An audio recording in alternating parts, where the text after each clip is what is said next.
안녕하세요. 저는 결혼 생활을 1년도 채우지 못하고 이혼한 30대 여성입니다. 1년도 못 살고 헤어질 거 뭐하러 결혼했냐고 하시는 분들도 있으실 거예요. 저도 이혼을 앞두고 많이 고민했거든요. 왜냐면 이혼을 하게 된 이유가 저와 남편 사이에 문제가 있기 때문이 아니었어요.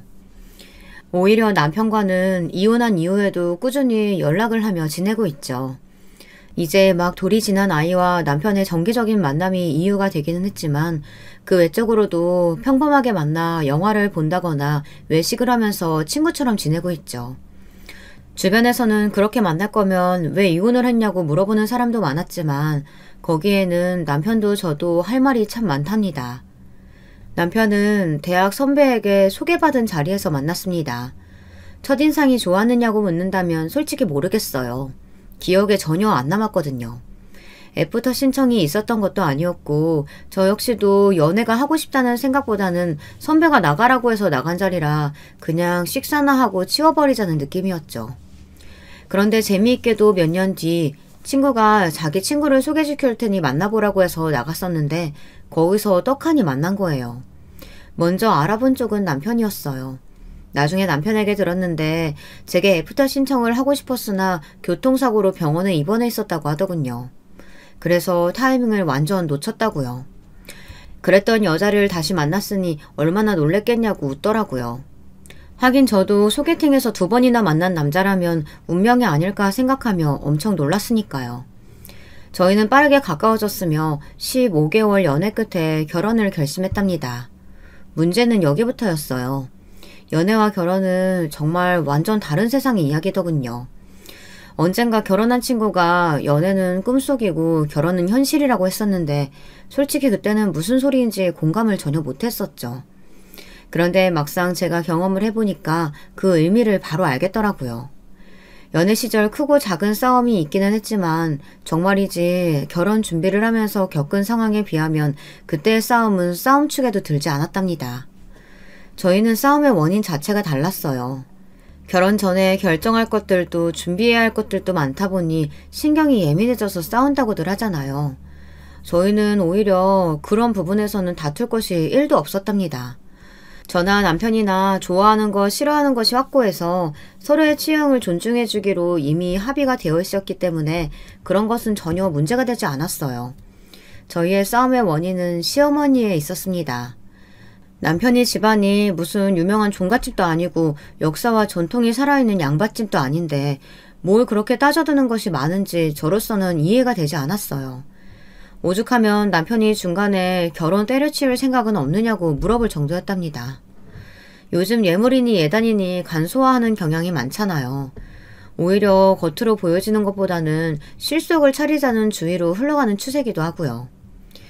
결혼 반지 정도만 나눠 끼고 집을 마련하는 데 보태거나 아니면 신혼여행에 좀 더 투자한다거나 하는 식으로 말이죠. 저나 남편은 공통적으로 집이라는 존재가 다른 무엇보다도 중요했고 그래서 고집하는 것들이 좀 있었어요. 당연히 결혼 준비를 하면서 집에 대한 이야기를 제일 많이 나누었고요. 그만큼 저희 부부는 다른 것들보다도 집에 신경을 엄청 쓰고 있었거든요. 물론 처음부터 양가 어른들께는 저희들의 생각을 솔직하게 전하고 허락받았답니다. 저희 아버지께서는 두 사람이 가장 축복받을 수 있는 형태라면 무엇이든 상관없다는 반응이셨고 시댁에서도 딱히 반대를 하지는 않으셨어요. 시아버지께서 하객들을 많이 초대하지 않겠다는 부분에서 아쉬워하기는 했지만 저희의 의견을 충분히 존중해 주셨죠. 시어머니께서도 그 자리에 계셨는데 분명 그때만 하더라도 다른 말씀이 없으셨거든요. 그래서 당연히 동의하신다고 생각했는데 그게 아니었더라고요. 하루는 저를 따로 불러내시더니 혼수로 제가 준비해야 하는 것들이라며 A4 용지에다가 목록을 쭉 적어주시더라고요. 그 내역이라는 것이 정말 혀를 내두를 정도로 방대하기도 했지만 아주 품목별로 브랜드까지 명확하게 적혀있는 것이 어이가 없더군요. 거기다 하나하나 따져보면 왜 이걸 해가야 하는지 이해가 되지 않는 것들 뿐이었습니다. 대표적으로 제가 가장 불만이었던 것은 시댁 식구들 한복에 정장을 전부 해오라고 하시더군요. 뭐 시부모님이나 남편의 형제들이라면 저도 어느 정도 이해하려고 노력했을 거예요. 그런데 명단이라고 주신 것을 보니 아주 가관이었죠. 그중에는 얼굴도 모르는 남편의 친척들이 가득했거든요. 당연히 제 입장에서는 의문을 가질 수밖에 없었답니다. 이거 진짜 다 해오라고 주신 거야? 나는 자기 고모고 이모고 만나본 적도 없는데? 그리고 사촌들이 왜 이렇게 많아? 진짜 이렇게까지 해야 하는 거야? 내가 시부모님 정장이니 한복까지는 이해하겠는데 사촌들 정장까지는 너무하잖아. 사촌? 사촌 누구? 나 친가든 외가든 사촌들이랑 전혀 연락도 안 하고 사는데 무슨 사촌이야. 얼굴 본 지가 언젠지 기억도 안 나는데 무슨. 그리고 고모 옷을 해오라니? 아버지랑 대판 싸우고 인연 끊는다고 하신 지가 언젠데. 고모랑은 남보다도 못한 사이라고 지금. 근데 무슨 고모집까지 신경을 써. 그리고 부모님 한복이랑 정장도 그래. 여름이랑 겨울을 따로 준비하라니. 그래가지고 우리 모은 돈으로는 어림도 없겠어. 아, 됐어. 내가 이야기할 테니까 이것저것 하지 말고 아버지는 정장, 어머니는 한복 이렇게만 하자. 이불 집에 차고 넘치는데 무슨. 그리고 누나랑 동생은 저번에 만나서 이야기 다 된 거 아니었어? 자기들이 옷은 필요 없다고 해서 따로 챙겨주기로 했는데 왜 있는 거야? 남편은 시어머니께서 주신 종이를 뚫어져라 보더니 붉은 펜으로 쭉쭉 밑줄을 그어댔습니다. 이런 거 다 필요 없다고 하면서 말이죠. 그리고는 자신이 해결할 테니 너무 걱정하지 말라고 큰 소리를 치더군요. 저는 알겠다고 대답은 했지만 내심 좀 걱정이 되는 것도 사실이었습니다. 시어머니께서 과연 남편의 이야기를 들어주실지 불안했죠. 남편이 어떻게 이야기했는지 모르겠지만 시어머니와 이야기가 끝났다고 하며 의기양양하게 말하더군요. 그 와중에도 저는 진짜 해결을 하고 온 것이 맞나 의심스러웠습니다.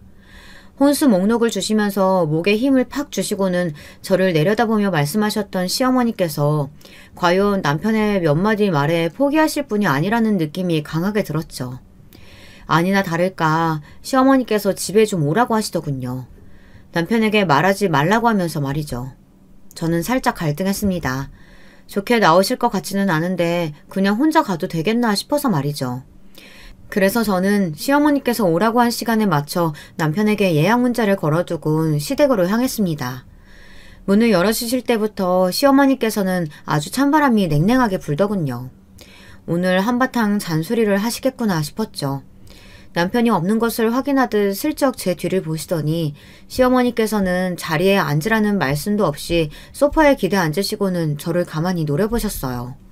진짜 눈으로 살인을 할 수 있겠다 싶을 정도였죠. 한참을 그렇게 있으시던 시어머니께서는 한껏 비꼬는 말투로 이야기를 하셨어요.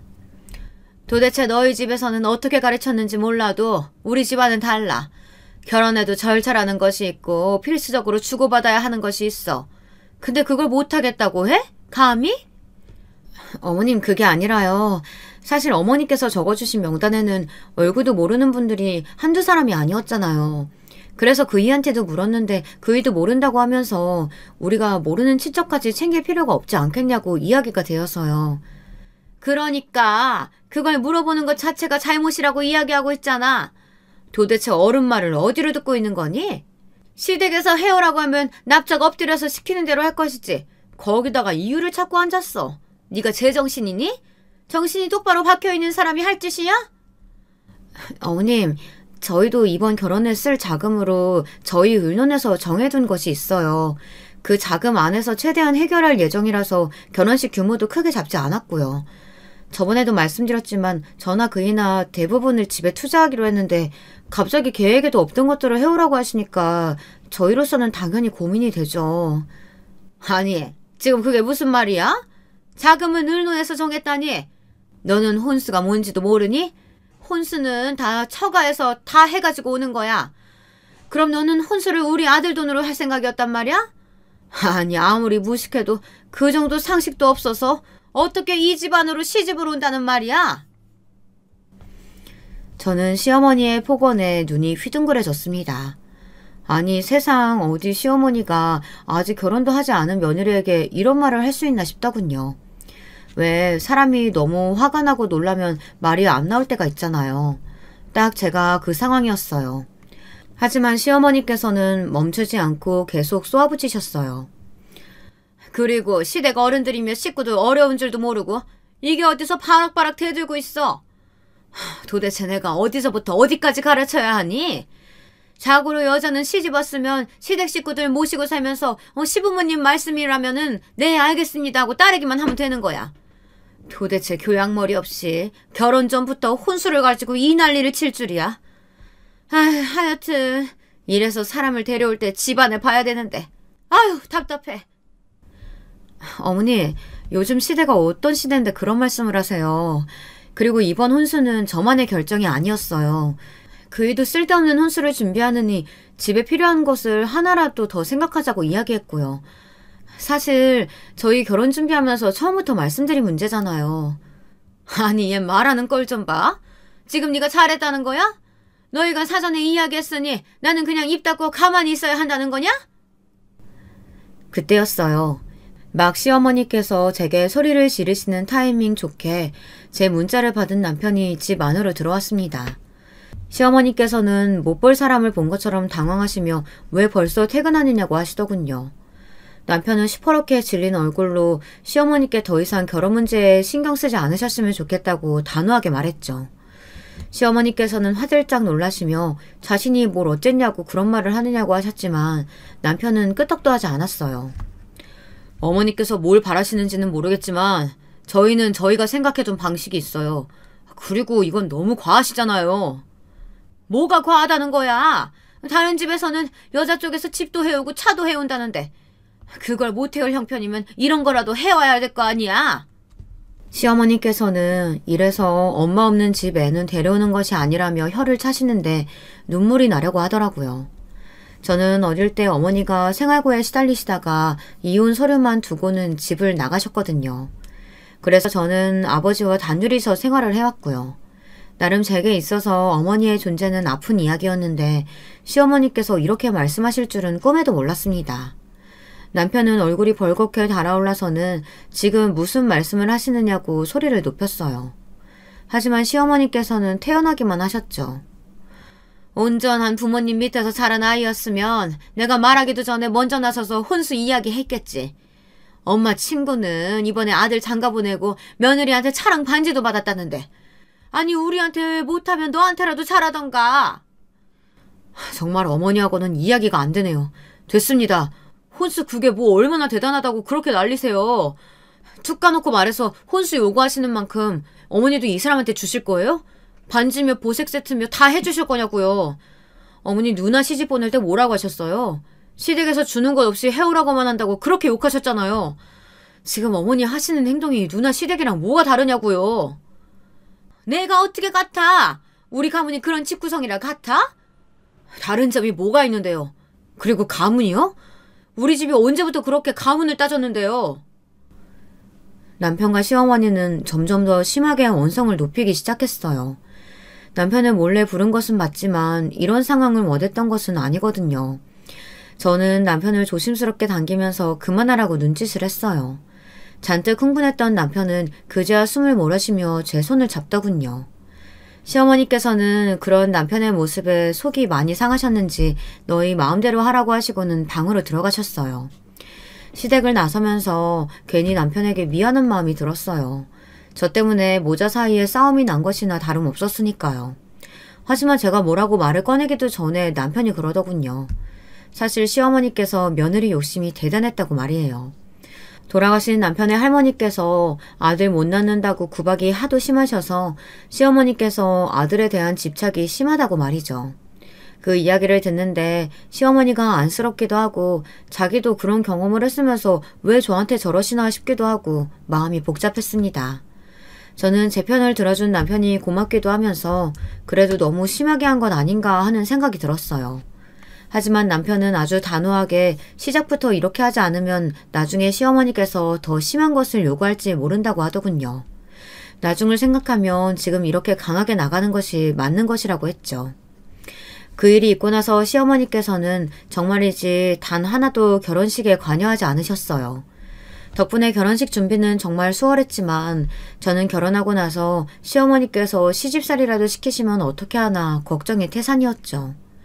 그에 반면 남편은 다 잘 되었다고 하며 만족스러운 모습이었어요.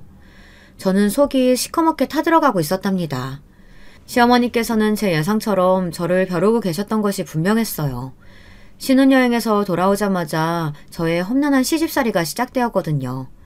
남편은 직업상 자주 출장을 가는 편이에요. 일주일에 절반은 집에 있고 절반은 다른 지역들을 돌아다닌다고 보시면 되죠. 그러다 보니 집에 혼자 있는 시간이 많았는데요. 시어머니께서는 그때마다 저를 집으로 불러들이셨어요. 핑계는 다양했습니다. 한 번은 김치를 종류별로 담가야겠다고 하시면서 저더러 반차까지 쓰고 시댁으로 오라고 하셨죠. 거기다 장을 봐야 하는 목락까지 보내주셨는데 어찌나 그 양이 많은지 저는 무슨 동네 잔치라도 하는 줄 알았답니다. 배추김치는 물론 무김치에 깍두기, 파김치까지 아주 세상 김치라는 김치는 다 보는 것 같았어요. 김장 해보신 분들은 아시겠지만 이게 얼마나 손이 많이 가는 음식이에요. 김치소에 들어가는 재료들 다듬는 것은 물론이고 각종 배추와 물을 소금에 절이는 것도 일이죠. 거기다 원래 그만큼 하셨던 것인지 아니면 저 때문에 양을 늘리신 건지는 몰라도 배추가 진짜 산처럼 쌓여 있더라고요. 그 많은 것들을 시어머니와 저 둘이서 하는 건가 싶었는데 그것도 아니었죠. 시어머니께서는 아주 우아하게 앉으셔서는 손가락으로 저를 부리기만 하셨어요. 제가 재료를 다듬고 있으면 하나하나 들어올리시면서 크기가 왜 이 모양이냐고 트집을 잡으셨죠. 아니 너는 어떻게 칼질을 그렇게 못하니? 깍두기 크기가 제멋대로잖아. 두께도 엉망이고. 이렇게 지저분한 걸 식탁에 올릴 셈이야? 세상에 부추 길이는 왜 또 이래? 내가 딱 7cm에 맞추라고 했지? 이게 7cm야? 아니 이건 또 뭐야? 이건 또 왜 이렇게 길어? 너는 집에서 살림을 어떻게 하고 사는 거냐? 하긴 사돈댁에 음식 가르쳐줄 사람이 있었겠니? 아휴 나만 고생이네. 양념을 만들 때도 마찬가지였어요. 옆에서 양념장을 손가락으로 찍어 드시더니 인상을 쓰시며 왜 이렇게 싱겁냐고 난리시더라고요. 저는 분명 시어머니께서 알려주신 대로 만들었는데 말이죠. 그래서 저도 슬쩍 먹어봤는데 제 입맛에는 딱 간간하고 좋았거든요. 어머니 이 정도면 딱 맞을 것 같은데요. 너는 맛도 볼 줄 몰라? 어떻게 이게 간이 된 거야? 너는 이렇게 음식 솜씨가 없으면서 시집 오기 전에 요리 학원이라도 다닐 생각 못했어? 아휴 이래가지고 우리 아들 밥은 제대로 챙겨 먹이는지 모르겠다. 설마 굶겨 죽일 작정이냐? 그이는 제가 해주는 요리 다 맛있다고 해서요. 한 번도 맛이 이상하다고 한 적이 없는데요. 착해 빠져가지고는 자기 마누라 기 살려준다고 그걸 다 먹고 앉아있었네. 아휴 불쌍한 내 새끼. 어떻게 이렇게 처복이 없는지.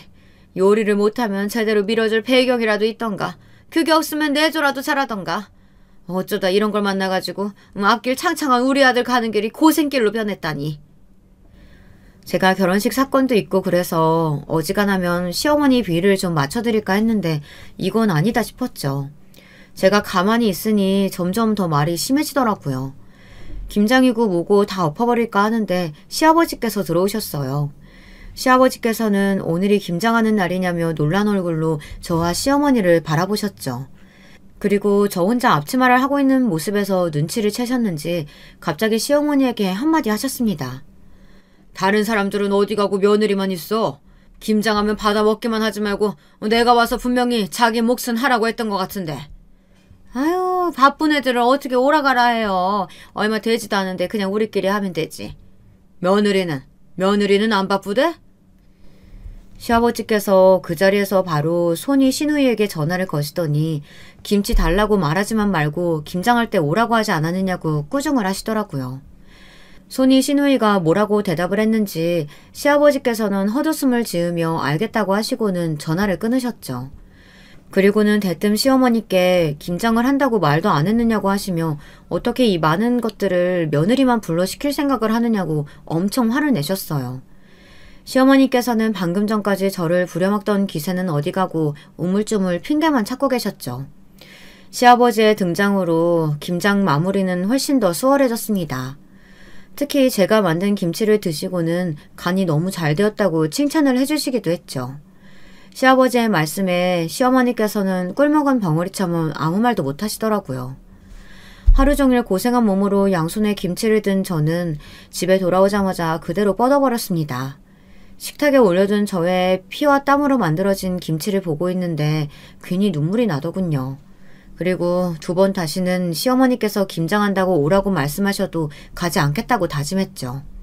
잠깐만 누워있다가 일어나야지 했는데 저는 아침이 되어서야 눈을 뜰 수 있었답니다. 하지만 저의 고난은 김장이 시작이었어요. 김장한다고 얻은 몸살이 끝나기도 전에 이번에는 제사가 있다고 저를 부르시더군요. 당당하게 월차를 내고 아침에 오라고 하시는데 김장 핑계로 이미 한 번 양해를 구했던 일이라 또 빠질 수가 없겠더라고요. 그래서 도저히 회사에서 나갈 수 없다고 말씀드리며 저녁에 퇴근하는 대로 찾아뵙겠다고 했죠. 그랬더니 시어머니께서는 1시간에 한 번씩 전화를 하시며 집안 어른 제사와 회사 일 중에 뭐가 중요하냐고 화를 내셨어요. 며느리가 시댁 식구 제사 준비가 뒷전이면 어쩌자는 거야? 네가 회사에서 뭐 얼마나 중요한 일을 한다고 못 온다는 소리를 하는 거냐? 당장 못 와? 어머니, 지난주에 김장 가야 한다고 빠졌기 때문에 오늘은 무리예요. 제가 퇴근하면 바로 갈 테니까 전화 좀 그만하세요. 제사 음식 늙은 시어머니 혼자 하라고 하는 며느리가 어딨어? 그러게 내가 회사 때려치우고 집에서 내조나 잘하라고 했지? 살림도 제대로 못하는 애가 밖에서 일은 뭐 얼마나 한다고. 당장 회사 때려치우고 집에서 살림이나 해. 어머니, 자꾸 이렇게 억지 부리실 생각이면 저는 안 받겠습니다. 빨리 일을 끝내야 저도 정시 퇴근을 하죠. 시간마다 전화하시면 제가 언제 할 일을 끝내겠어요. 내 말이 말 같지 않아? 당장 사표 쓰고 나오라고 하잖아. 저는 시어머니의 막무가내에 고개를 저으며 시어머니의 알람을 무음으로 바꿨습니다. 그 뒤로도 몇 번이나 전화며 문자가 쏟아졌지만 신경도 쓰지 않았죠. 물론 퇴근 후에 시댁에 가면 저를 죽일 듯이 난리가 나겠지만 자포자기하고 일에만 몰두했어요. 퇴근하려는데 남편에게서 함께 가자고 전화가 오더군요. 내심 잘됐다 싶어서 함께 시댁으로 갔죠. 시어머니께서는 남편과 함께 들어오는 제 모습에 뭐라 말씀하시려다 참으시는지 아랫입술을 꽉 깨무시고는 아직 마무리가 남아있으니 와서 거들라고만 하시더라고요. 주방에 들어가니 제사 음식 준비로 발디딜 틈이 없더군요. 아니, 제사상에 무슨 음식을 이렇게 많이 올리나 싶어 두리번거리는데 시어머니께서는 늦게 왔으면서 손이 놀고 있다고 다짜고짜 화를 내셨어요. 저는 무슨 음식을 이렇게 많이 하시느냐고 물었지만 시어머니께서는 이 정도는 기본이라고 하시더군요. 그런데 곧 들어온 남편의 말에 저는 어이가 없어 웃음만 났답니다. 아니 어머니, 올해는 집에서 하셨어요? 매번 제사 음식 배달시키셨잖아요. 그런데 올해는 무슨 바람이 들어서 직접 하셨대요? 언제 배달시켰다고 그래? 매번 내가 했는데. 에이, 작년에는 제가 직접 가서 제사 음식 받아온 적도 있었는데 무슨 말씀이세요? 오랜만에 준비하셔서 손이 커지신 건가? 음식이 많기는 많네요. 여보, 우리 나중에 이거 다 싸가자. 내일 나 도시락 싸가야 되는데 이거 가져가면 되겠어. 그랬습니다. 사연을 듣고 계시는 분들도 짐작하셨겠지만 시어머니께서는 저에게 음식 준비를 시키실 요량으로 재료만 준비하고 기다리셨던 거예요. 그동안은 주문한 음식으로 제사상을 차리다가 며느리도 생겼는데 그 며느리가 마음에 드는 구석이 없으니 잘됐다 싶으셨던 거죠. 그러다 제가 나타나지 않으니 당연히 혼자 준비를 하셔야 했고 그게 화가 나셔서 시간마다 전화를 거셔 당장 오라고 하셨던 거더라고요. 저는 금방이라도 터져나올 것 같은 웃음을 꾹꾹 눌러 참았습니다. 시어머니께서는 남편에게 이상한 소리 하지 말고 나가라며 남편의 등을 떠밀었죠. 이 상황을 모르는 남편은 어리둥절하기만 했고요. 제사가 끝나고 집에 가는 길에 낮에 있었던 일을 이야기했더니 남편도 차 안에서 크게 웃음을 터뜨렸답니다. 시어머니께서는 제사 문제로 제게 한 방 먹었다고 생각하셨는지 이번에는 저를 시댁으로 부르시는 것이 아니라 저희 집으로 찾아오시더라고요. 정말 말 그대로 시도 때도 없이 말이죠. 심지어 저희 부부가 직장에 나가 있는 사이에 들어오셔서는 마음대로 집을 바꿔두기도 하셨어요. 남편은 소파 커버 좀 바꾼 것으로 뭐 그리 정색이냐고 했지만 그것뿐만이 아니었습니다. 저희 옷장을 열어보셨는지 제 속옷이 싹 다 사라졌더군요. 그리고 못 보던 곳으로 옷장이 채워져 있었어요. 원래 제가 입던 속옷은 쓰레기통에서 발견할 수 있었고요. 저는 너무 화가 나서 바로 시어머니께 전화를 걸었습니다. 어머니, 혹시 오늘 저희 집에 오셨어요? 그래, 갔다. 왜? 내 아들 집에 가는 것도 네 허락받아야 하냐? 그런 말씀이 아니라 저희 집에 오셔서 옷장 열어보셨나 싶어서요. 안 그래도 내가 직접 얼굴 보고 말하려고 했는데 너는 결혼도 안 해가 속옷이 그게 뭐니? 단정치 못하게. 무슨 밤무대 나가는 애도 아니고 죄다 야한 것들 천지더라. 그런 속옷 입고 다니면 부끄럽지도 않어? 도대체 누굴 보여주려고 그런 옷을 입는단 말이야. 내가 불경스러워서 싹 다 버렸다. 밖에 나가서 남편 욕먹이지 말고 행동 조심해. 시어머니의 말씀에 저는 어처구니가 없었어요. 속옷을 누구 보여주려고 입는답니까? 그냥 제가 좋아서 제 만족으로 입는 것인데 그것까지 시어머니의 간섭을 받아야 하나 싶은 생각이 들더라고요. 저는 아무리 그래도 며느리 옷장을 뒤져서 마음대로 하시는 것은 아닌 것 같다고 딱 잘라 말씀드렸죠. 하지만 시어머니께서는 오히려 역정을 내시며 자기 아들 얼굴에 똥칠하는 것이 보이는데 어떻게 그냥 넘어가느냐고 하셨습니다. 제 속옷이랑 그이가 무슨 상관이 있다고 그런 말씀을 하세요. 제가 밖에 나가서 홀딱 벗고 속옷바람으로 다니는 것도 아닌데, 그리고 저한테 행동 조심하라고 하시는데 제가 뭘 어떻게 했다고 그런 말씀을 하세요? 하나를 보면 열을 안다고. 그런 옷을 입는 애가 정신이 제대로 박혀 있겠어? 저번에 시댁에서 보니까 아가씨도 만만치 않던데요. 그럼 아가씨는 어떤데요? 어머니 말씀대로라면 문제 있는 것은 저만은 아닌 것 같은데요. 이게 보자 하니까 어디다 우리 딸을 갖다 붙여? 그러니까 이런 일 불쾌하니까 하지 마시라고 말씀드리는 거예요. 그 뒤로도 시어머니께서는 다 제가 어미 없어 커서 그런 것이라며 귀를 씻어내고 싶을 정도의 말들을 하셨죠. 하지만 저도 이번에는 질 수 없다 싶어서 따박따박 말대답을 했습니다. 제 상식으로는 있을 수 없는 일이었기 때문에 조금도 양보하고 싶은 마음이 들지 않았어요. 저의 이런 반응에 더 화가 나신 시어머니께서는 금방이라도 핸드폰에서 튀어나올 정도로 소리를 높이셨고 그러다 본인의 화를 참지 못하시고 전화를 끊어버리셨죠. 저는 전화를 끊고 나서도 분이 풀리지 않아 씩씩거리고 앉아 있었어요. 그 모습을 가만히 보던 남편은 기분 전환하러 나가자며 저를 달래주었어요. 시어머니와 한판 하고 났더니 남편의 얼굴을 보는 것도 싫더라고요. 그래서 다 필요 없다고 하고는 제 서재로 들어가며 오늘은 각방을 쓰자고 말했어요. 남편도 한숨을 쉬기만 했습니다. 그날 밤 저는 너무 화가 나고 분해서 한숨도 잘 수 없었습니다. 이른 아침에 붉게 충혈된 눈으로 나오자 남편이 걱정스러운 표정으로 하루 정도 쉬는 것이 어떻겠느냐고 하더군요. 저는 괜찮다고 했지만 남편은 금방이라도 쓰러질 것 같다고 하더라고요. 그런데 분해서 잠을 이루지 못한 사람은 저 하나만은 아니었던 모양이었습니다. 갑자기 현관 비밀번호 누르는 소리와 함께 시어머니께서 들어오셨죠. 남편은 아침부터 무슨 일이냐고 놀란 눈으로 시어머니를 바라보았고 물론 시어머니도 마찬가지였습니다. 당연히 남편이 집에 없을 것이라고 생각했던 모양이었죠. 시어머니는 왜 여기 있냐고 남편에게 물었고 남편은 태연하게 오늘은 오후 근무라서 아직 출근하지 않았다고 했죠. 저는 출근 시간이 얼마 남지도 않았는데 남편이 무슨 소리를 하나 싶어 쳐다보았어요. 오후 출근하는 날도 있었니? 매번 새벽같이 나가더니.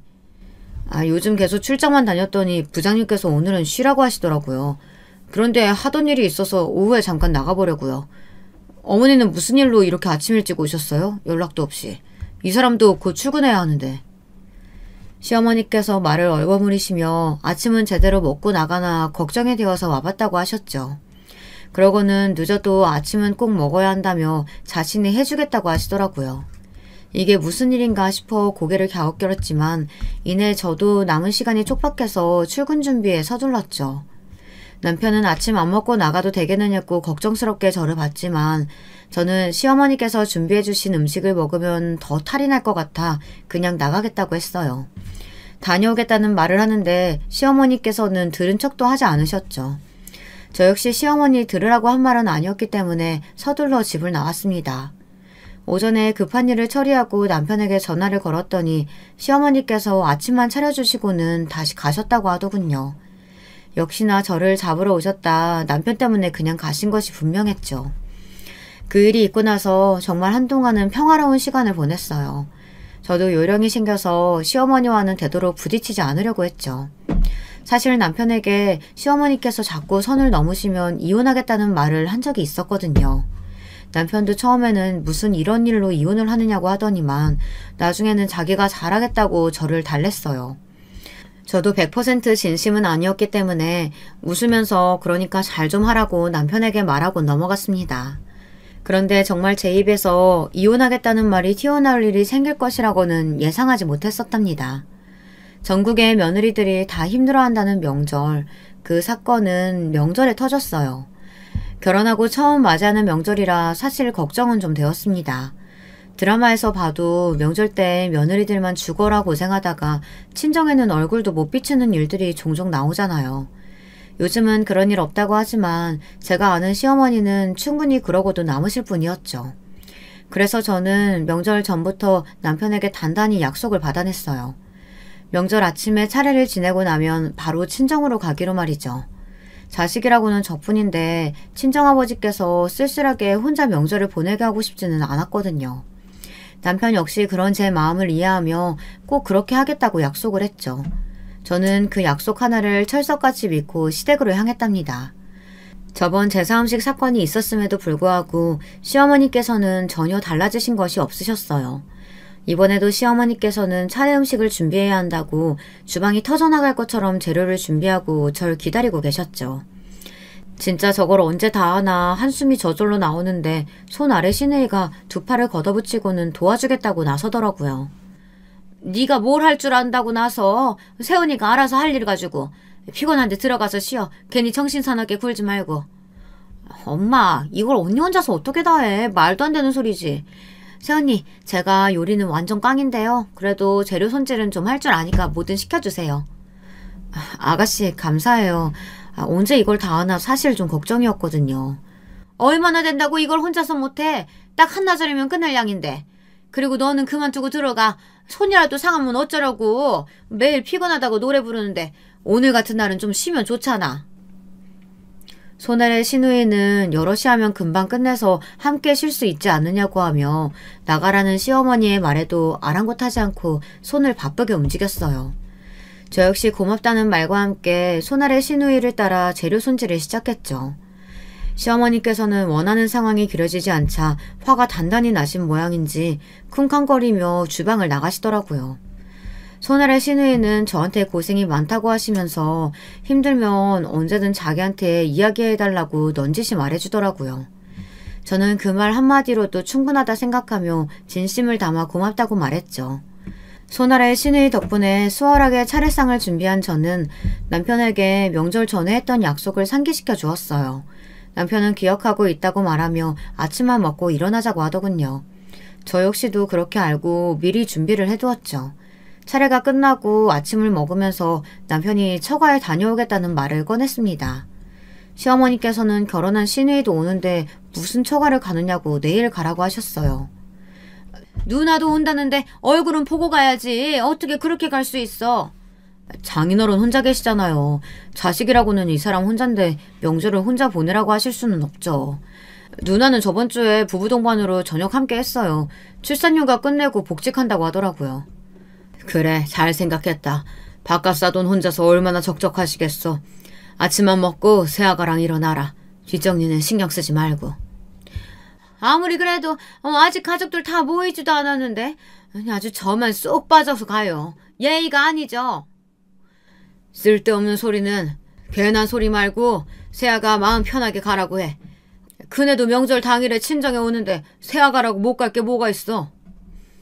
시어머니께서는 절대 안 된다고 하셨지만 시아버지께서 딱 잘라 먼저 일어나라고 해주신 덕분에 저는 마음 편하게 나갈 수 있겠구나 싶었어요.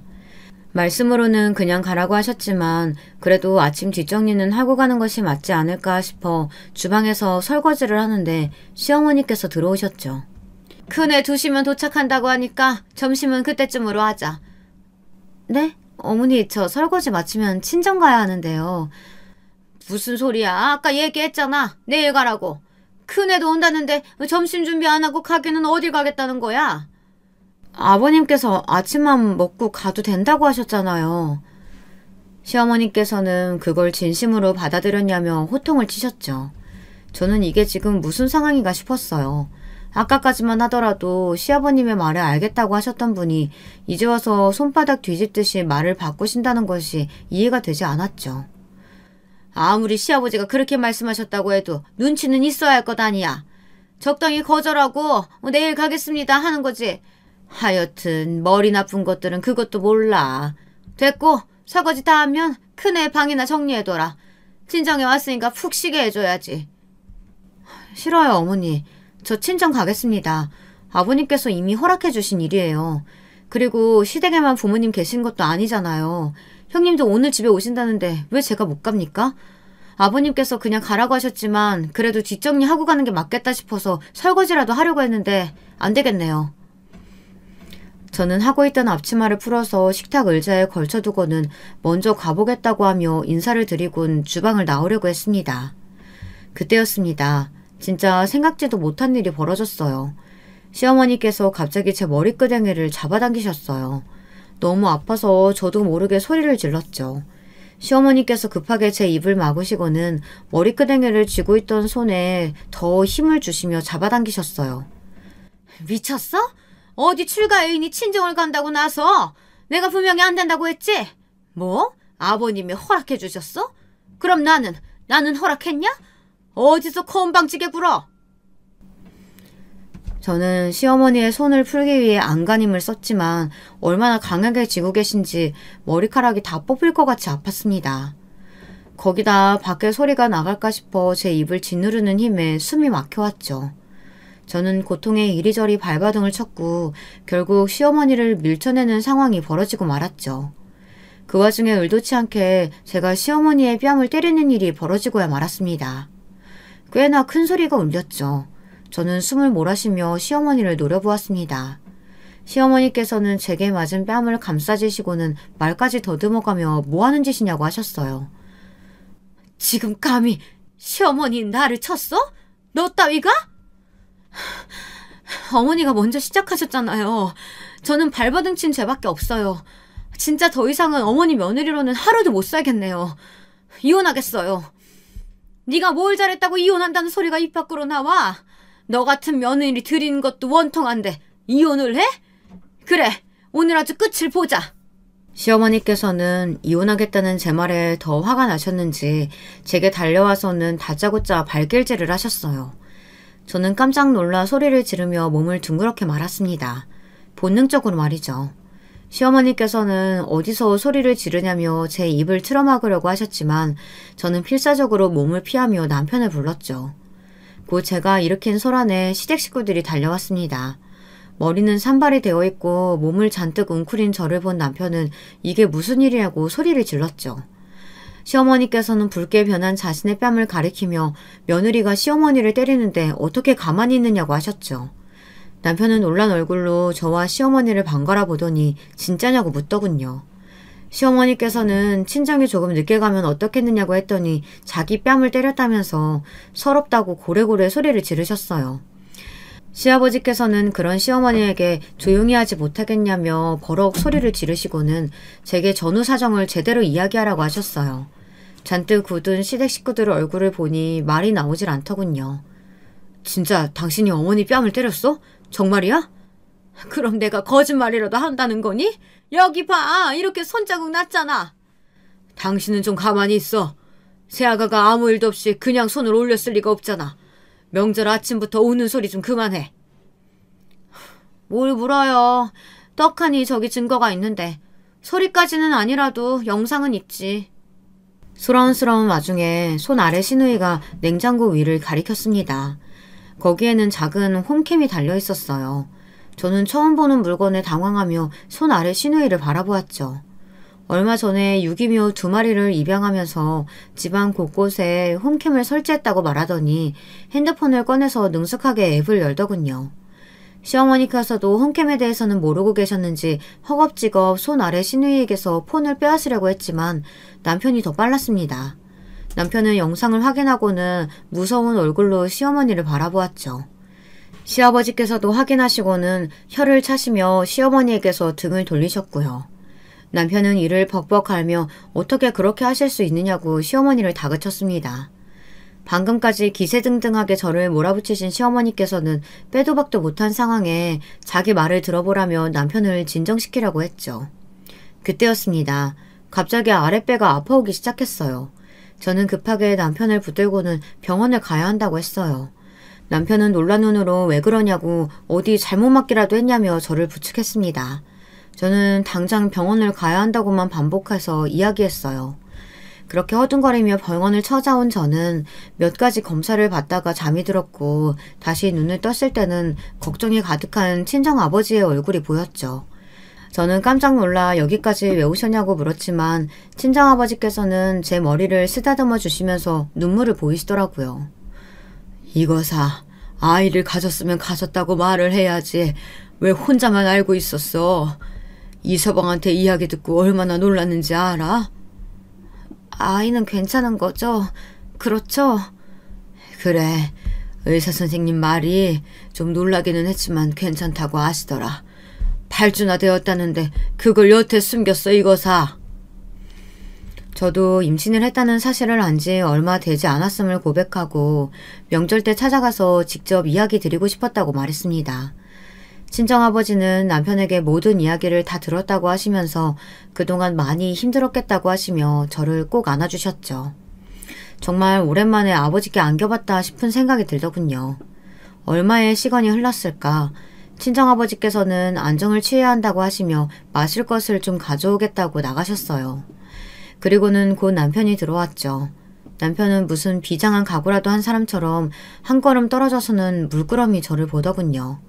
저 역시도 마찬가지였고요. 한참을 그렇게 있던 남편이 천천히 제게로 다가오더니 탁자를 펼치고는 서류 2가지를 보여주며 한쪽에 서명을 하라고 하더군요. 이혼 서류였어요. 미안하다. 내가 뭐라고 할 말이 없다. 어머니가 그동안 너한테 했던 모든 것들 다 내 탓이라고 생각하고 이혼하자. 내가 어머니랑 인연을 끊는다고 해도 네가 그걸 보면서 속 편해야 할 그릇도 아니고 이대로 살다가는 우리 아이한테도 좋지 않겠지. 그러니까 이혼하자. 지금 살고 있는 집은 다 네가 가지고 여기 아이 양육권도 네가 가지는 걸로 해. 저는 남편이 내미는 서류를 가만히 바라보았습니다. 이미 시어머니께서 제 머리끄덩이를 잡는 순간부터 이혼을 결심하고 있었지만 막상 상황을 마주하니 선뜻 손이 움직여지지 않더군요. 남편은 망설이는 제 손에 볼펜을 쥐어주더니 천천히 손등을 토닥여 주었습니다. 후회 안 할 자신 있어? 아마 내 인생 통틀어서 당신 같은 사람 다시는 못 만나겠지. 당연히 땅을 치고 후회할 거야. 그래도 그건 감수해야지 내가. 대신에 우리 아이 태어날 때까지만 내가 곁에서 좀 도와줘도 될까? 그래도 내 새끼인데 태어나는 건 좀 보고 싶어서. 무리한 부탁이겠지만. 아니야, 괜찮아. 미안해, 여보. 나는 당신 아내로 우리 아이 엄마로는 살 수 있겠지만 어머니 며느리로서는 더 이상 못 살아. 남편은 다 이해한다고 말하며 어서 서명하라고 했어요. 저는 떨리는 손으로 제 이름을 꾹꾹 눌러 적었습니다. 남편은 나머지 절차는 알아서 하겠다고 말하고는 병실을 나섰죠.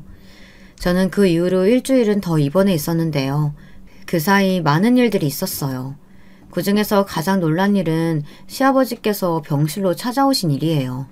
시아버지께서는 친정아버지 앞에 무릎까지 꿇으시며 정말 죄송하다고 입이 10개라도 할 말이 없다고 하시며 거듭 용서를 비셨죠. 모진 성격이 못되는 친정아버지셨지만 그런 시아버지를 일으켜 세우기시는 해도 끝까지 괜찮다는 말씀은 안 하시더라고요. 그저 앞으로 모르는 사람으로 살았으면 좋겠다는 소리만 하셨죠.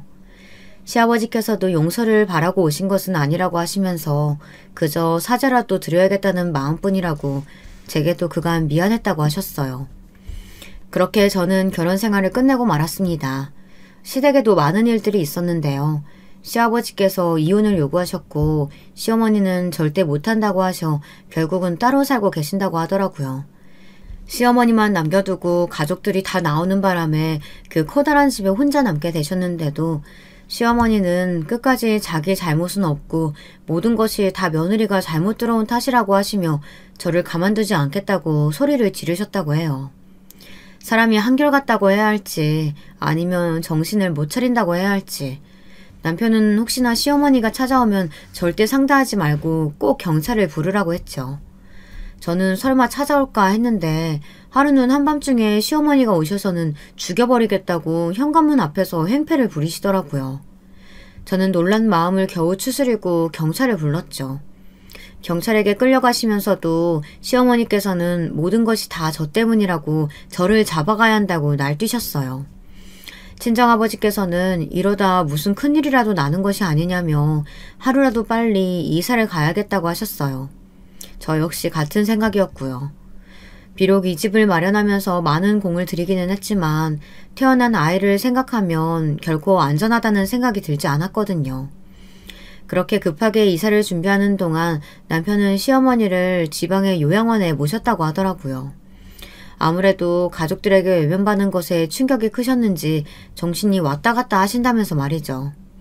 어른께 드린 말씀은 아니지만 참 사람이 뿌린 대로 거두는 것이 아닐까 싶은 생각이 들며 저도 남한테 피해주지 말고 살아야겠다고 다짐했답니다.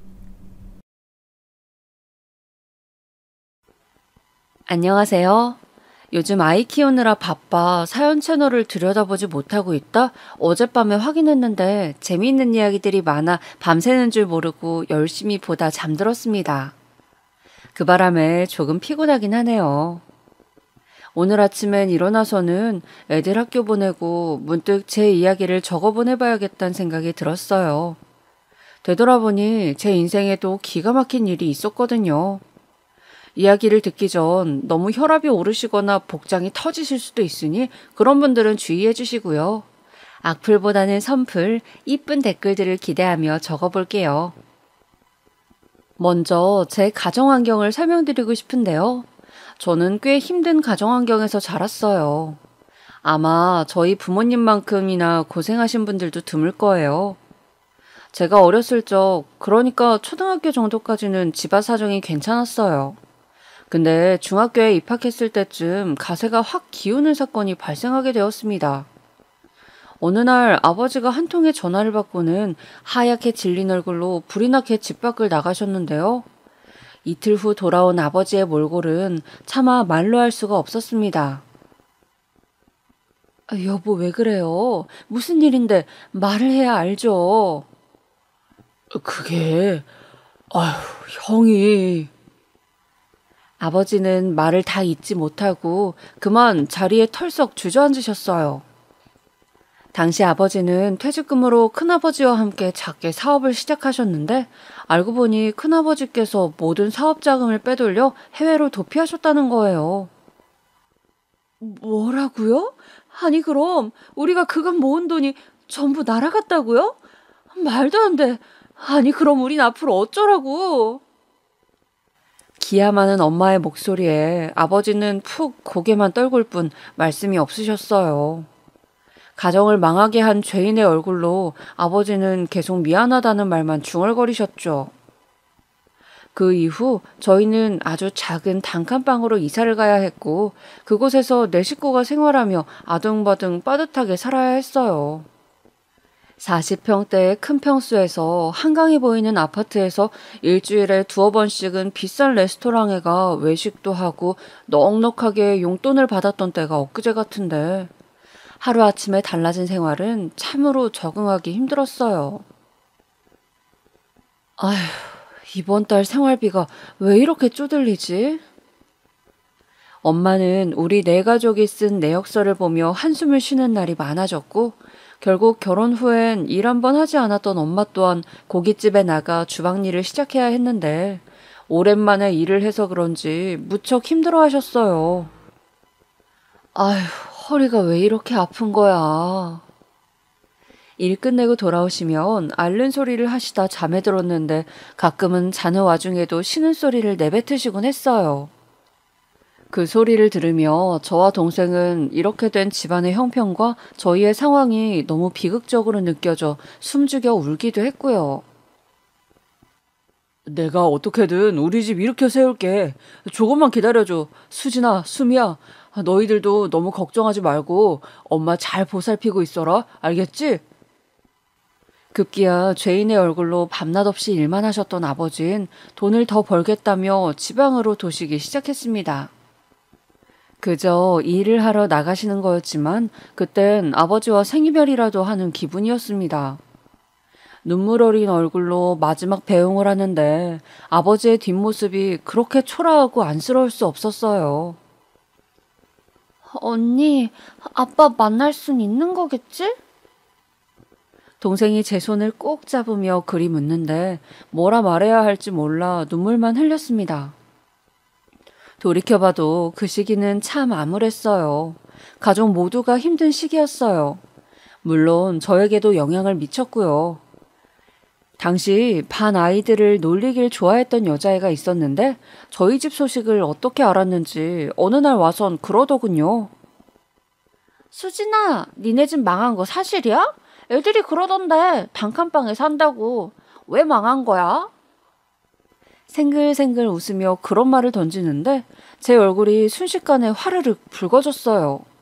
심지어 집안 망한 게 무슨 재미난 놀림거리라도 되는 건지 짓궂은 아이들이 한 번씩 저에게 와 가난을 들춰내고 또 들춰내었습니다.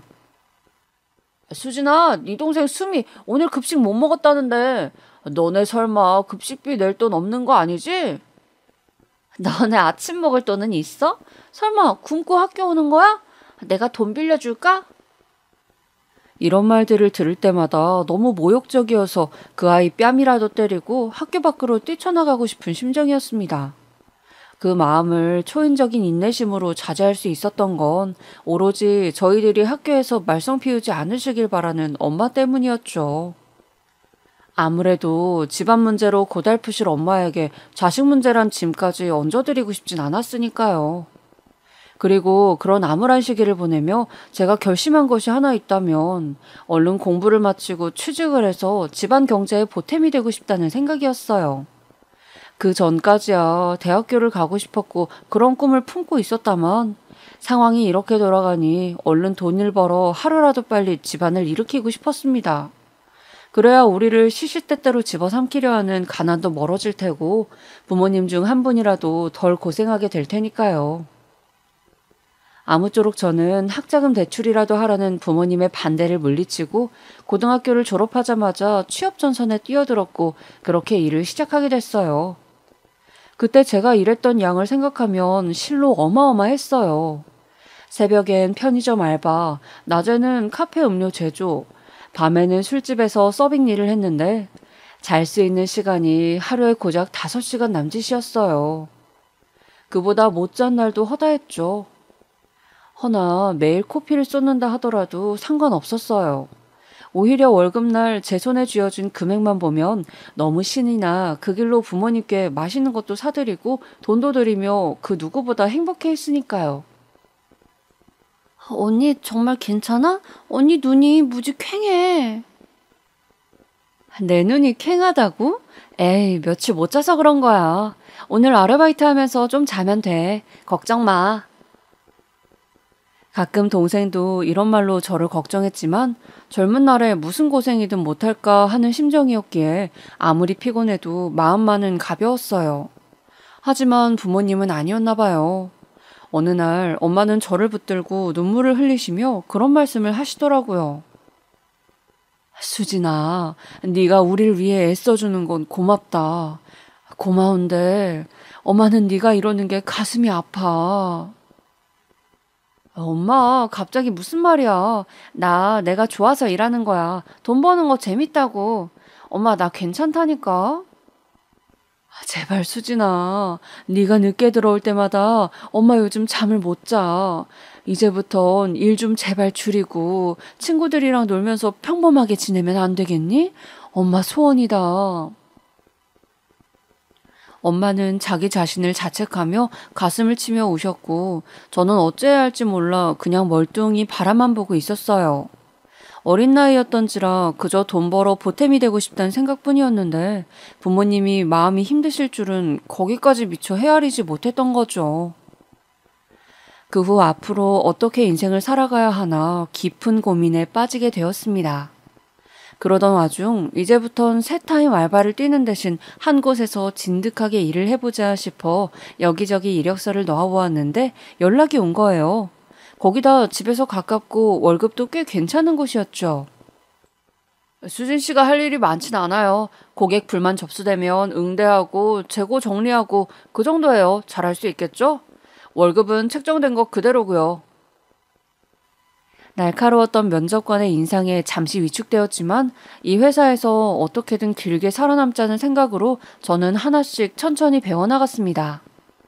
처음엔 긴장을 많이 해 실수를 하긴 했지만 한 달 차가 되면서 금방 윗분들과 친해질 수 있었고 업무에도 빠르게 적응해 나갈 수 있었는데요. 사장님 눈치를 보며 일하던 경험이 많았는데 그러한 경험들이 나름의 일하는 센스를 익혀나가는 데 도움이 되었던 것 같더라고요. 그간의 고생스러운 경험이 실로 고마워지는 순간이었습니다. 그리고 거기서 한 명의 인연까지 만나게 되었는데요. 바로 제 남편이었습니다. 남편은 당시 저보다는 직급이 한참 높은 상사였는데 무뚝뚝하지만 저를 묵묵히 챙겨주는 그런 사람이었어요. 뭐랄까, 거기다 잘생긴 외모에 인기도 많았지만 본인은 정작 그걸 모르고 있는 스타일이라 더 호감이 갔죠. 그래서인지 더더욱 놓치고 싶지 않더라고요. 사내 연애라 조심스럽고 신중해야 했지만 그 남자 얼굴을 보다 보면 어느 순간부턴 업무에 집중이 안 되기 시작해 이젠 선택을 내려야 할 순간이 다가왔음을 직감했습니다. 저 혹시 오늘 저녁에 시간 되세요? 네? 시간 되시면 제가 되게 맛있는 돈가스 집을 아는데 같이 가실래요? 남편은 점심 메뉴로 거의 돈가스를 먹을 만큼 일식을 사랑하던 사람이었어요. 그래서 그 점을 이용해 제가 먼저 데이트 신청을 했고 남편은 수줍게 대답하더니 돈가스 집 앞으로 나왔어요. 솔직히 까이면 어떡하지 되게 긴장했는데 받아주는 것만으로도 황송할 지경이었죠. 일찍 오셨네요. 그냥 업무가 빨리 끝나서요. 들어가실까요? 단둘이 점심을 먹었던 게 많진 않았지만 몇 번 있었던지라 어색했던 분위기는 곧바로 풀어졌고 업무 얘기에서 개인의 이야기로 전환되면서 서로를 은근히 탐색해 나가기 시작했어요. 그러면서 이 사람이 나에게 맞는 사람일까 상상도 해보고 재보기도 하고 그러면서 몇 번 데이트를 한 끝에 저희는 서로의 손에 입술을 맞추며 공식적인 연인이 되었습니다. 회사에는 숨기고 연애를 하긴 했는데 아무래도 티가 나는지 암암리에 다들 알고 있더라고요. 저희가 청첩장을 돌리던 시기엔 역시 둘이 사귀었구나 하며 축하해 주었거든요. 하지만 결혼 준비 쉽지만은 않았는데요. 사실 아무리 사랑하는 남녀라도 현실적인 조건 앞에선 헤어지기도 하고 격렬하게 싸우기도 하잖아요. 저희도 마찬가지였어요. 외부적인 이유 때문이었는데요. 다름 아닌 시어머니 때문이었습니다. 시어머니는 제가 처음 인사를 간 날부터 저를 그다지 마음에 들어하지 않으셨어요. 남편은 대졸에 연봉도 높은 직급인데 저는 고졸이고 그저 그런 사원이니 그렇겠죠. 거기까진 저도 예상했던지라 각오는 하고 있었어요. 근데 시어머니께선 그걸 지나치게 티내시더라고요. 아휴, 이럴 줄 알았으면 그때 그 선자리를 추선했어야 하는 건데.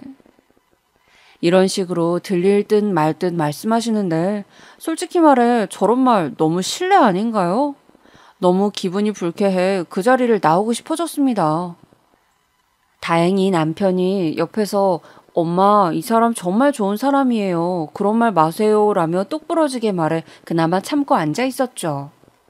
그런데 시어머니는 우기시는 것이 하나 더 있었으니 바로 신혼집이었어요. 나는 니네가 우리 집에서 같이 살다 2, 3년 후쯤 돈을 모아 나갔으면 좋겠구나. 어차피 돈 모으기도 힘든 시기 아니냐? 애 낳으면 내 아들 월급만으로는 감당기 어려울 텐데. 그러니 여기서 같이 살면서 돈을 먼저 모아라. 어머니는 자기 집에서 살아야지만 돈을 모을 수가 있다며 계속 신혼집을 본인 집에서 꾸릴 것을 강요했어요. 정말 짜증이 확 올라왔습니다. 사실 이 신혼집 부분 이미 남편과 상의하에 직장 근처 예쁜 신혼집을 구해 가계약금까지 걸어놓은 상황이었어요. 근데도 계속 고집을 하시는 겁니다. 어머니, 여기는 저희 직장에서 꽤 멀어요. 저희가 차가 있다 해도 서울은 막혀서 출퇴근 시간이 오래 걸리고요. 얘, 그깟 출퇴근 시간 걸리면 얼마나 더 걸린다고 늙은이를 혼자 두려는 게냐? 나는 이날 이때껏 내 아들 혼자 키우면서 숱한 고생했다. 결혼하더라도 떨어질 거라고는 생각도 못했다고. 네가 이 제안 받아들일 수 없다면 나도 결혼 허락 못한다. 사실 아들이 장가가고 가정 꾸리면 당연히 부모와는 물리적으로 거리가 생길 수 있는 건데 그런 부분을 염두에 두지 않으셨다니 솔직히 저 말씀 자체로 충격적이었습니다. 그러면서 자기 때는 시어머니를 모시고 살았다느니 하는 말들을 늘여놓는데 듣고 있는 것 자체가 괴롭더군요. 거기다 꼭 얹어서 하는 말이 있었는데 바로 저희 부모님 이야기였어요. 아니 근데 너희 집에서는 너 이러는 거 뭐라 안 그러니? 시부모님 봉양하라고 안 그래? 그 때문에 결혼 전부터 남편과 갈등이 많았습니다. 나는 절대 안 돼. 싫어. 신혼집을 왜 어머님 집에서 꾸려야 하는 건데. 심지어 당신 다니는 회사에선 1시간이나 더 걸린다고. 나 어차피 회사 옮길 거 알잖아. 너도 애 낳으면 일은 당분간 안 할 거고 우리 어머니가 얼마 전에 유방암 수술하시고 몸도 마음도 많이 쇠약해지셔서 그래. 그러니까 너가 한 번만 양보하면 안 될까? 내가 이거 하나는 약속할게. 1년 이내로 나오자. 어때? 1년 이내? 그게 말처럼 쉽겠어? 지금도 저렇게 내 아들 거리시는데 당신을 놓아주겠냐고. 그때 되면 무슨 핑계 될지 어떻게 알고. 결국 이 반복되던 싸움은 신혼집은 원래 저희 하던 곳으로 계약하는 저의 승리로 끝나긴 했습니다. 눈물 가득한 승리였지만요. 하지만 이 사건으로 남편에 대해서도 결혼을 재고할 만큼 실망하고 시어머니에 대한 두려움이 벌써부터 엄습해 오더라고요. 그래도 대신 미안하다며 사죄하고 용서를 비는 남편의 모습을 보곤 한 번 더 마음을 다잡았습니다. 그런데 이 마음이 상견례장에서 다시 한번 무너지는 것을 느꼈는데요. 상견례 장소부터 그랬죠. 시어머니는 저희가 상견례 장소를 잡기도 전 전화를 하셔선 아들아, 거기 엄마 자주 가는 그 한정식 집 있지? 응, 거기로 예약해라. 라며 지시를 하더라고요. 거기까진 뭐 그럴 수 있다 했어요. 근데 상견례 전날까지도 저에게 전화를 하셔선 거기 강남 한정식집 예약 제대로 되어 있는 거 맞지? 난 꼭 거기여야 한다. 라고 하시는 겁니다. 걱정과 불안이 지나치게 많으신 분인 건 이미 알고 있었으나 그렇게까지 하니 저도 좀 지치더라고요. 거기다 저희 상견례 당일날 저희 엄마와 아빠는 경기도 일산 지역에서 출발을 하셨는데요. 여유를 두고 출발을 하셨는데도 차가 막혀 불가피하게 늦게 되셨어요. 아니 왜 안 오시는 거야? 예, 얼른 전화해봐라. 아니 아까 출발했다 하지 않았니? 지금 시간이 몇 시인데 음식 이제 시킬 때 됐어. 나는 아침도 안 먹고 왔는데. 하며 계속 사람을 괴롭히더군요. 결국 제가 어머님, 저희 부모님이 시간을 넉넉하게 두고 출발하셨는데도 차가 워낙 막혀서 늦으신다네요. 죄송한데 조금만 기다려주세요. 하며 중간중간 애걸해야 했어요. 그런데 저희 엄마와 아빠가 도착하시고 난 이후에도 시어머님 불쾌하단 표정을 숨기지 않으시고 아유, 다음번엔 약속 시간을 좀 지켜주세요. 그건 기본 아닌가요? 라고 한 소리를 기어이 하시더군요. 정말 대단하다는 생각이 들었습니다. 그리고 민망해 하시는 부모님에겐 제가 괜히 더 죄송했고요. 물론 상견례 자리에 늦은 거야 당연히 신뢰되는 일이지만 1시간도 아니고 30분 늦은 건데 그것도 교통 상황으로 늦었다면 충분히 서로 이해하고 넘어갈 수 있는 일 아닌가요? 저만 그렇게 생각하는 건가요? 솔직히 한동안 시어머니의 이런 무례한 행동 때문에 시어머니의 연락은 받고 싶지도 않았습니다. 저희 부모님은 계속해서 우리가 그때 늦어서 사돈 어른이 화가 아주 많이 나신 것 같은데 어쩌니 하며 죄송스러워 하셨고요. 어쨌거나 우여곡절 끝에 식을 끝내었고 본격적인 신혼생활이 시작되었어요. 이때부터가 아마 제 고난의 하이라이트가 시작되는 시기이겠네요. 우선 저는 그간의 경력을 살려 다른 회사에 입사해 일을 했고 남편 역시 원래 다니던 회사를 나와 좀 더 조건 좋은 곳으로 옮겨 일을 하게 되었습니다. 사실상 둘 다 새로운 직장에 적응하기 바빠 신혼생활다운 것들은 누리지도 못하고 굉장히 바쁜 나날을 보내고 있던 참이었죠. 그런데 그러던 어느 날 청천벽력 같은 소식이 들려오더군요. 그것도 남편을 통해서 말이죠. 저기 있잖아. 우리 엄마가 이사를 오고 싶다시네. 어? 어머니가 어디로? 우리 집 근처로. 마침 매물이 좋은 게 떴다는데? 그제야 머리에 무언가를 세게 한 방 맞은 듯한 느낌이 들면서 이 시어머니 보통 사람이 아니라는 생각이 들더라고요.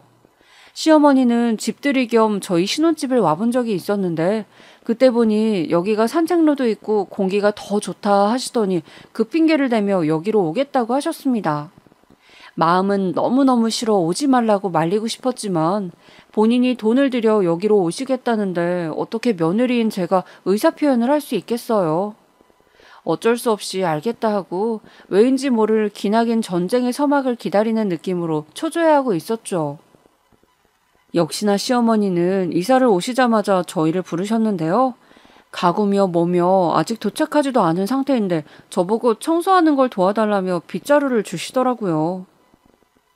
꼼꼼히 청소해야 한다. 나이 든 사람들은 먼지 먹으면 큰일 나니까 라는 말을 덧붙이시면서요.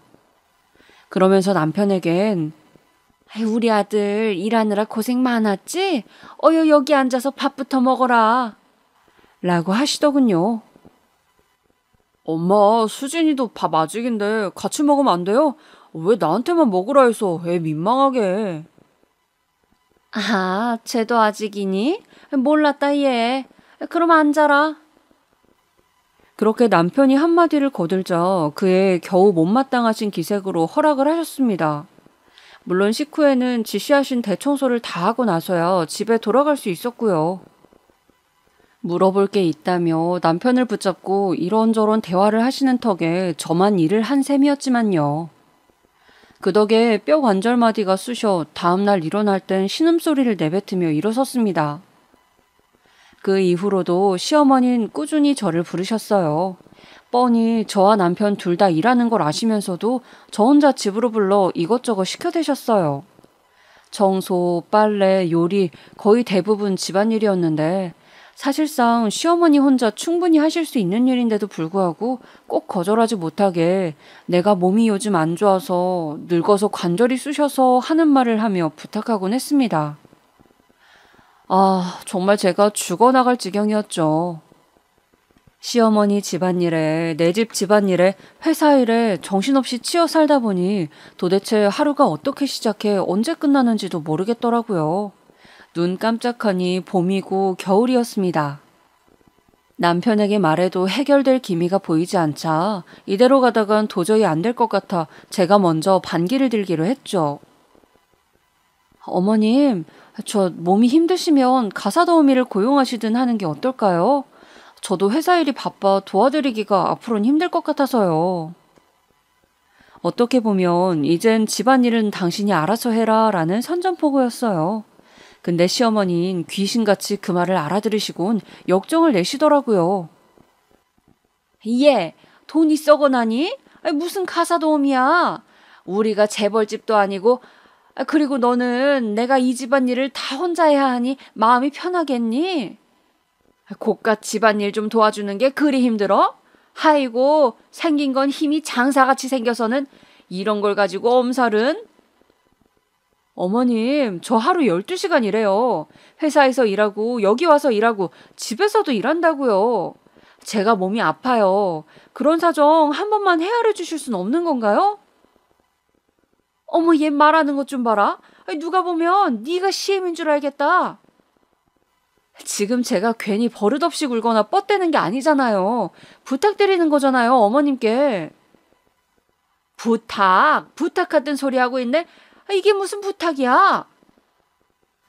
허나 말은 그렇게 해도 제가 크게 화를 내자 시어머니도 그 이후론 저를 더 부르지 못하셨습니다. 대신 그런 거 있죠. 왜 말하지 않고 행동으로 눈빛으로 티내는 거 있잖아요.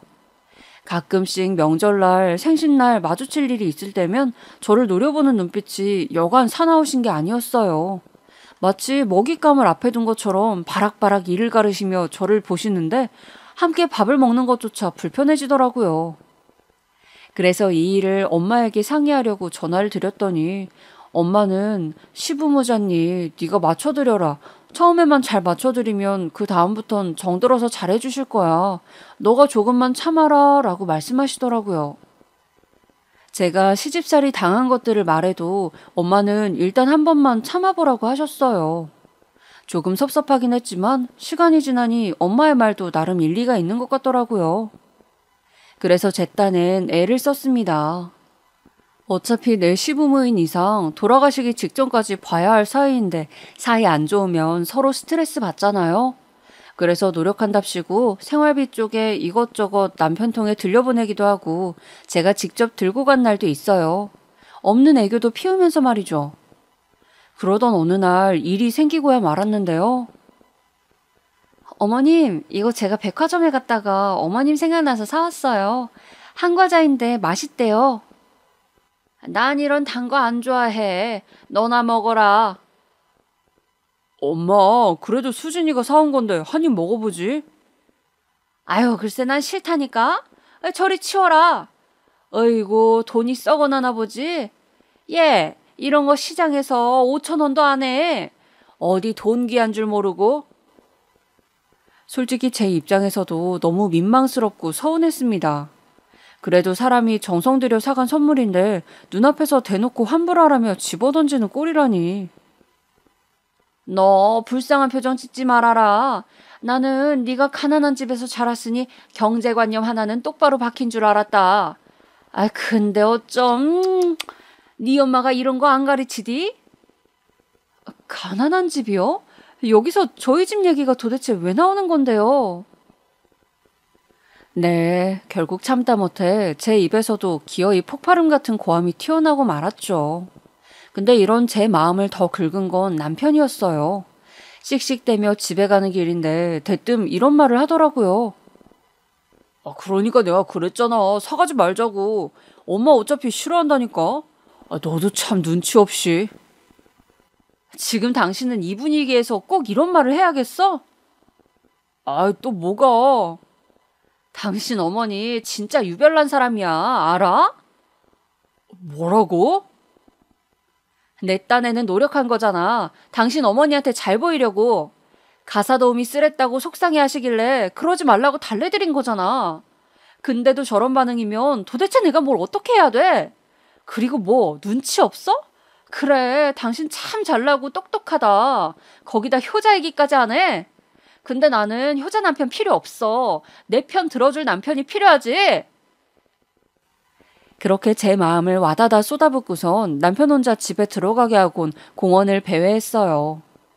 남편 얼굴은 보기도 싫고 집도 가기 싫더라고요. 그리고 저도 모르게 엄마 전화번호를 한 번씩 눌렀습니다. 엄마. 수진아, 무슨 일이야? 너 무슨 일이 있니? 엄마는 가라앉은 한 단어로도 제게 무슨 일이 있음을 직감하더라고요. 엄마 목소리를 듣는데 왜 이렇게 눈물이 나는지 아무렇지 않은 척 씩씩한 척 하기로 했던 건 어디로 가고 그만 바보처럼 엉엉 목을 놓아 울고 말았습니다. 엄마는 차분히 제 울음을 받아주시더니 강서방하고 또 무슨 일 있는 거야? 하며 조심스레 물었어요. 사실 힘들 때마다 엄마에게 전화해서 몇 번 토로했거든요. 엄마가 속상해할 거 알지만 친정엄마한테라도 기대지 않으면 미칠 것 같았어요. 그냥 결혼 생활이 힘들어서. 수진아, 괜찮아. 다 괜찮아. 너무 힘들면 엄마한테 잠깐 올래? 친정에 도착하자 부모님은 그 무엇보다 따뜻한 품으로 저를 받아주셨어요. 그리고는 아무것도 못 들은 척 밥상을 차려주시곤 이부자리까지 펼쳐주셨습니다. 오랜만에 느끼는 부모님의 채취, 따뜻한 집안의 온도, 낡고 익숙한 것들이 사람의 마음을 녹아내리게 하더라고요. 그러다 부모님과 대화를 나누며 이런저런 이야기를 하게 되었어요. 부모님은 무척이나 가슴 아파하셨어요. 아유, 요즘 젊은 애들은 시집살이 같은 거 안 한다는데 너희 시어머니는 왜 그러는 거니? 상견례 때 알아봤어야 하는 건데. 그러게나 말이야. 내 딸이 그 집 가서 그런 고생을 할 줄은.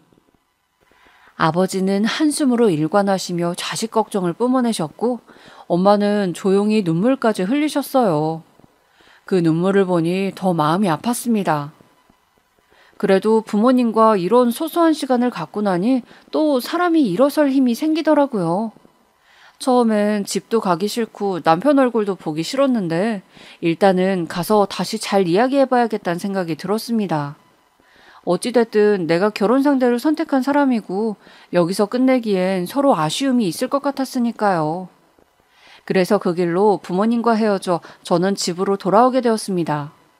그런데 집에 도착하자마자 저에게 미안하다고 할 줄 알았던 남편은 없고 웬 시어머니가 떡하니 집에 앉아 TV를 보고 있더라고요. 그러더니 저에게 한다는 소리가 너 친정으로 도망갔다 해서 왔다?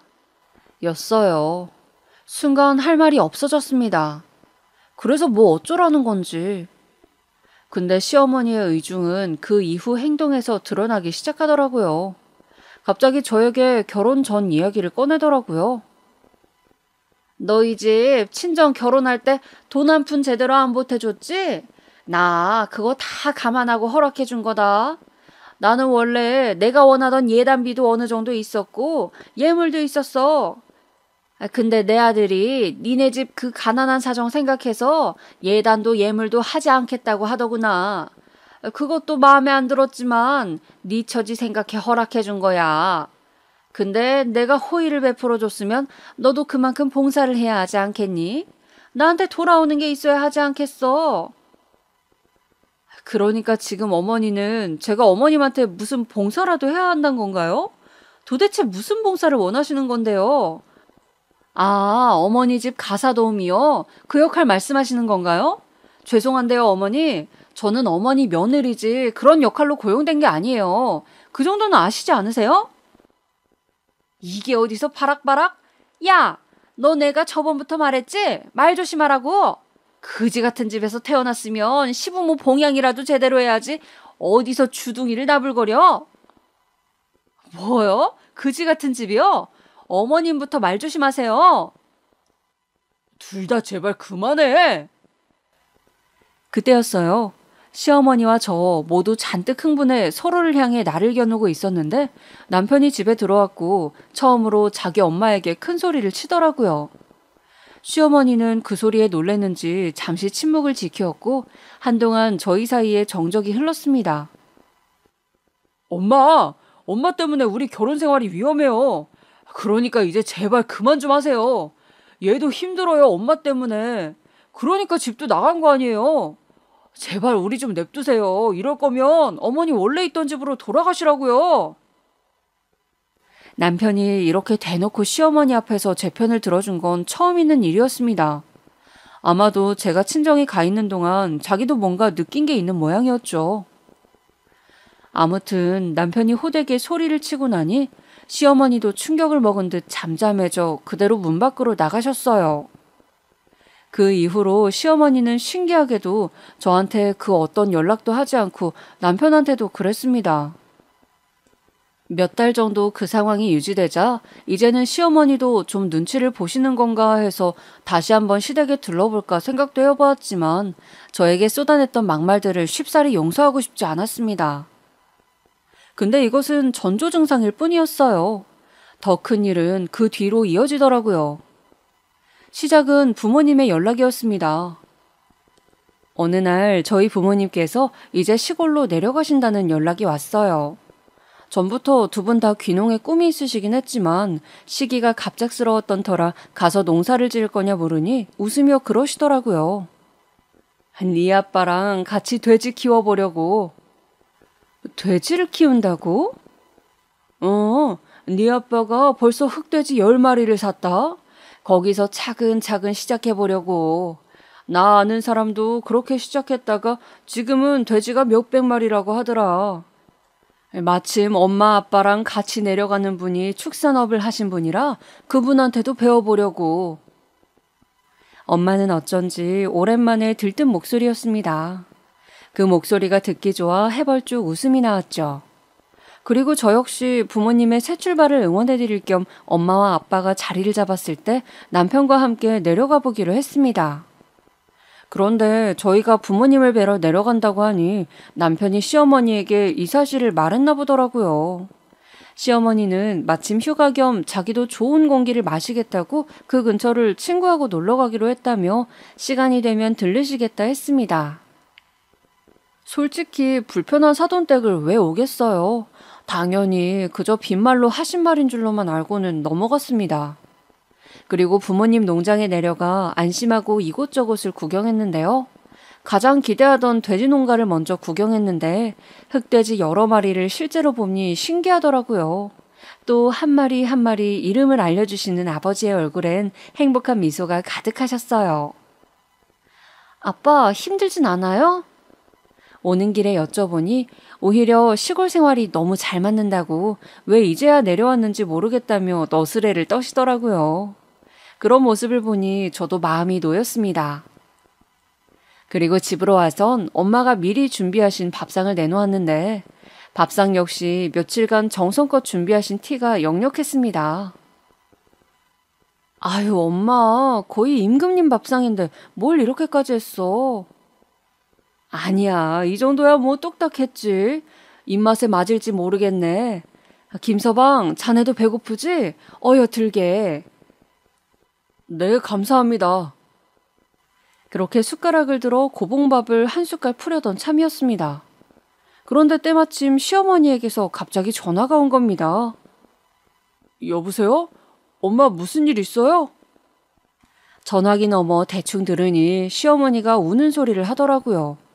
자기 친구가 아파서 먼저 올라갔다나 뭐라나 그래서 혼자 남겨졌는데 자기를 데리러 오라고 하더라고요. 그런데 그때 엄마가 그냥 보내기 마음이 쓰이셨는지 그런 비도 오고 하니 시어머니를 여기로 모시고 오라고 하더군요. 남편은 알겠다 하곤 우산을 들고 시어머니를 데리러 밖으로 나갔고요. 잠시 후 시어머니가 비에 쫄딱 맞은 생쥐골로 도착하자 엄마와 아빠는 먼저 화장실로 안내해주고 따뜻한 물에 수건까지 준비해주셨어요. 아유 정말 대체 이게 무슨 비야. 짜증나 죽겠네 진짜. 그동안에 시어머니는 계속해서 고맙다는 말 한마디 없이 불평불만만 늘여놓고 있었고요. 그러다 배가 고픈지 저 사돈 죄송한데 혹시 뭐 남는 반찬 같은 거 없으세요? 대충 밥 한 술 떠먹게요. 라고 하더라고요.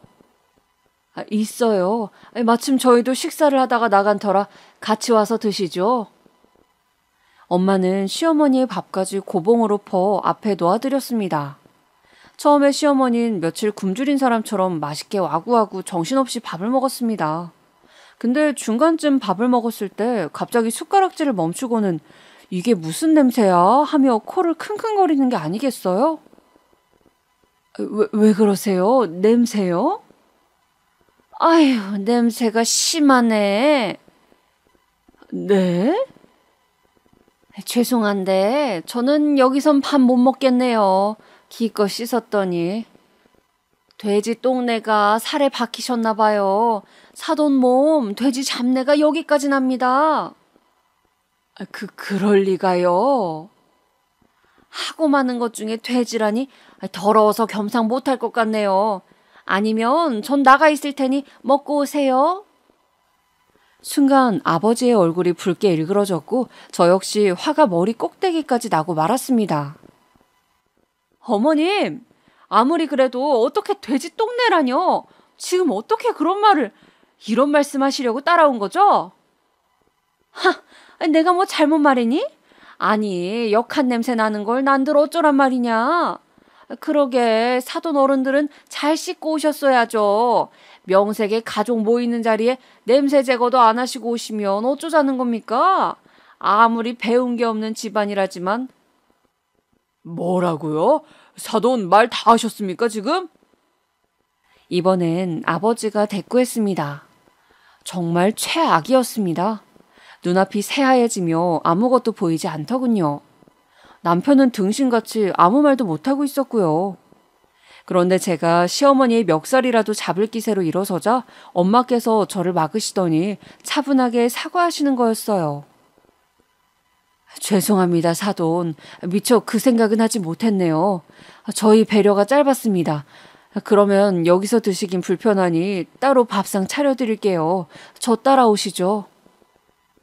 네, 그러세요, 그럼. 저는 어처구니가 없는 채로 엄마를 외쳤지만 엄만 꿈쩍도 하지 않고 제게 조용히 있으라는 뒤 밥상을 따로 챙겨 시어머니와 함께 밖으로 나갔습니다. 아버진 무언가를 예감하신 듯 가만히 계셨고요. 저 혼자만 이 상황이 너무 화가 나고 분해 눈물이 마구 흐르던 참이었어요. 근데 5분이 채 되지 않았을 때 갑자기 시어머니의 비명소리가 들리더군요. 무슨 일인가 하여 서둘러 나가보니 잠시 후 놀랄만한 광경이 펼쳐져 있었어요. 이른바 엄마의 복수였죠. 시어머니가 돼지우리 한가운데에 대자로 엎어져 있었거든요.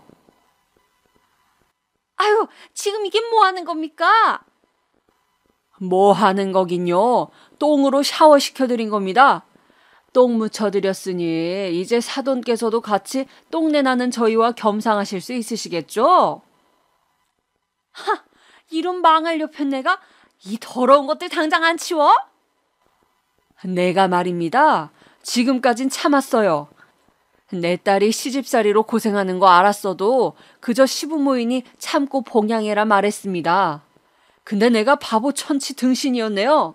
이런 인격 하자 시부모를 둔 줄 알았으면 참으라는 말 같은 건 애초에 안 했을 겁니다. 뭐라고요?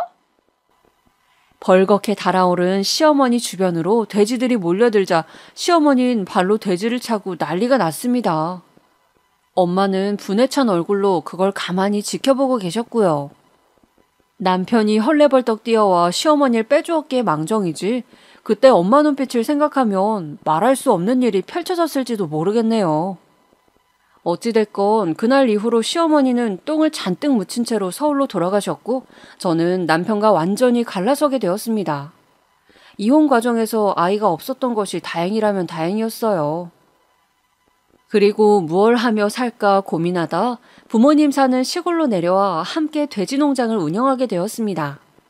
돼지에 대해 아무것도 몰랐지만 처음부터 시작한다는 마음으로 농장을 운영한 지 올해로 벌써 5년이 되었어요.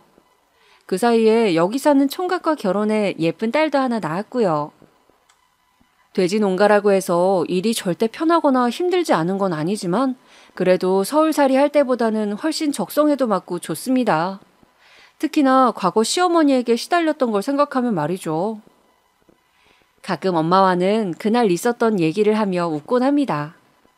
어느새 술안주가 되어버린 이야기지만 지금 생각해도 너무 속이 시원하거든요. 그렇게라도 딸을 대신해 시어머니를 돼지우리로 끌고 가신 엄마에게 너무 감사하고 사랑한단 말하며 마무리할까 해요. 아빠도 돼지 키우시느라 요즘 많이 고생하고 계시는데 제가 건강 잘 챙겨드릴 테니 무리만 하지 마시고요. 아시겠죠? 우리 가족 다 모두 사랑하고 또 사랑합니다.